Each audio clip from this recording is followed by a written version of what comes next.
গেল বছর অক্টোবরে প্রধানমন্ত্রী শেখ হাসিনা লন্ডন সফরের সময় বলেছিলেন, এখন থেকে যুক্তরাজ্য প্রবাসীরা বাংলাদেশ হাইকমিশন লন্ডনের মাধ্যমেই জাতীয় পরিচয়পত্র সংগ্রহ করতে পারবেন।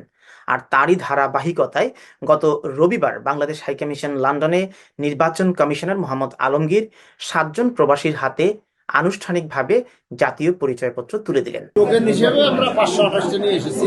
এর মানে এটা কন্টিনিউ হয়ে গেল। এখন থেকে আর যখনই আবেদন করবে যেটা রেডি হবে অটোমেটিকলি আপনার কূটনৈতিক ব্যাগে চলে আসবে এম্বাসিতে, এখানে মেসেজ যাবে। যুক্তরাজ্যে নিযুক্ত বাংলাদেশের হাইকমিশনার সাইদা মুনা তাসনিম জানিয়েছেন, প্রধানমন্ত্রীর ওই ঘোষণার পর 30শে ডিসেম্বর এনআরবি ডেতে নিবন্ধন প্রক্রিয়া শুরু হয় এবং যুক্তরাজ্য জুড়ে প্রায় 4200 জন প্রবাসী জাতীয় পরিচয়পত্র পাওয়ার জন্য নিবন্ধন করেছেন এবং তার মধ্য থেকে প্রায় 2600 জনকে অ্যাপয়েন্টমেন্ট দেওয়া হয়েছে। তারা বায়োমেট্রিক রেজিস্ট্রেশন সম্পন্ন করেছেন। যারা অ্যাপয়েন্টমেন্ট পেয়েছেন, বায়োমেট্রিক রেজিস্ট্রেশন সম্পন্ন হয়েছে, তাদের মধ্য থেকে 528 জনের কার্ড তৈরি হয়েছে। আর সেই কার্ডগুলো নিয়েই লন্ডনে এসেছেন নির্বাচন কমিশনার মোহাম্মদ আলমগীর। বাংলাদেশেও দেখা যাচ্ছে যে আমরা ভারতের নাগরিক পাচ্ছি, তাদের অরিজিন ভারতে, তাদের বাপদাদারা ভারতে, কখনোই বাংলাদেশের নাগরিক ছিল না, তারা এখানে এখন বাংলাদেশের নাগরিক, তাদের পাসপোর্ট আছে, এনআইডি আছে। হাইকমিশন সূত্র বলছে, আবেদনকারীদের মধ্য থেকে প্রায় 40%ই অ্যাপয়েন্টমেন্ট করে বায়োমেট্রিক রেজিস্ট্রেশন সম্পন্ন করেননি। তবে প্রবাসীরা বলছেন, তারা যুক্তরাজ্যের যে ওয়েবসাইট রয়েছে, হাই কমিশনের ওয়েবসাইটে এনআইডি নিবন্ধনের জন্য আবেদন করতে গেলে সময় মতো অ্যাপয়েন্টমেন্ট পাচ্ছেন না। তবে হাইকমিশন সূত্র বলছে, আগামী 2 মাসের মধ্যেই তারা অ্যাপয়েন্টমেন্ট পাবেন। তবে রেজিস্ট্রেশন যারা করতে চান তাদেরকে 2 মাসের মধ্যেই অ্যাপয়েন্টমেন্ট দেওয়া হচ্ছে এবং পুরো প্রক্রিয়াটি সম্পন্ন করতে 1 মাস থেকে 90 দিন পর্যন্ত সময় লাগতে পারে। যুক্তরাজ্যে প্রায় 10 লাখ বাংলাদেশি বংশোদ্ভূত নাগরিক রয়েছেন, যারা ব্রিটিশ বাংলাদেশি, তাদের দ্বৈত নাগরিকত্বও রয়েছে। এই দ্বৈত নাগরিকরা বাংলাদেশের জাতীয় পরিচয়পত্র দিয়ে বাংলাদেশের সকল ধরনের নাগরিক সুবিধা পেতে পারেন।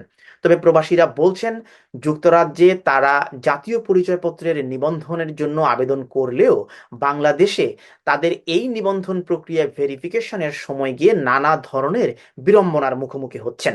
যখনই আবেদন করবে যেটা রেডি হবে অটোমেটিকলি আপনার কূটনৈতিক ব্যাগে চলে আসবে। প্রবাসে বসে জাতীয় পরিচয়পত্র পেলেও এই জাতীয় পরিচয়পত্র দিয়ে প্রবাস থেকে এখনো পর্যন্ত প্রবাসীরা ভোট দিতে পারবেন কিনা সেটি নিয়ে রয়েছে অনিশ্চয়তা। গত দ্বাদশ জাতীয় সংসদ নির্বাচনের সময়ে নির্বাচন কমিশন একটি প্রজ্ঞাপন জারি করেছিল যে প্রবাসী বাংলাদেশিরা দূতাবাসের মাধ্যমে তার নির্বাচনী এলাকার রিটার্নিং অফিসারের কাছ থেকে ব্যালট পেপার সংগ্রহ করে ডাক যোগে তারা ভোট দিতে পারবেন, কিন্তু সেই প্রক্রিয়াটি বাস্তবায়ন করা যায়নি। নির্বাচন কমিশনারের কাছে প্রশ্ন ছিল, বাংলাদেশে ভোট দিতে চাইলে প্রবাসীদের আর কি কি জটিলতা রয়েছে।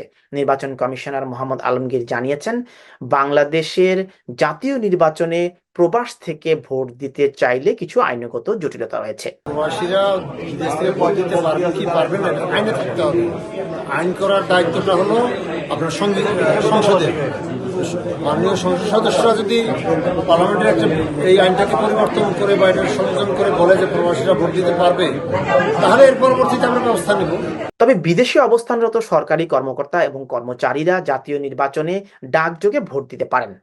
নির্বাচন কমিশনার মোহাম্মদ আলমগীরের কাছে প্রশ্ন ছিল, বাংলাদেশের বাইরে অবস্থান করা সরকারি কর্মকর্তা এবং কর্মচারীরা ভোট দিতে পারলে কেন প্রবাসী বাংলাদেশিরা জাতীয় পরিচয়পত্র ব্যবহার করে ভোট দিতে পারবেন না। 2009 সালে প্রবাসীদের ভোটার তালিকায় নাম অন্তর্ভুক্তির জন্য নির্বাচন কমিশনার একটি আইন সংশোধনের উদ্যোগ নেয় এবং আইনটিতে নতুন ধারা সংযোজন করে সেটিকে পাশ করবার জন্য আইন মন্ত্রণালয়ে পাঠানো হয়েছিল এবং সেই ধারাবাহিকতায় গত 15 বছরে এই আইনটি কার্যকর করা যায়নি, যে কারণে প্রবাসীরা বিদেশে বসেও জাতীয় পরিচয়পত্র পেলেও এখনো ভোট দিতে পারবেন কিনা সেটি নিয়ে রয়ে গেছে অনিশ্চয়তা।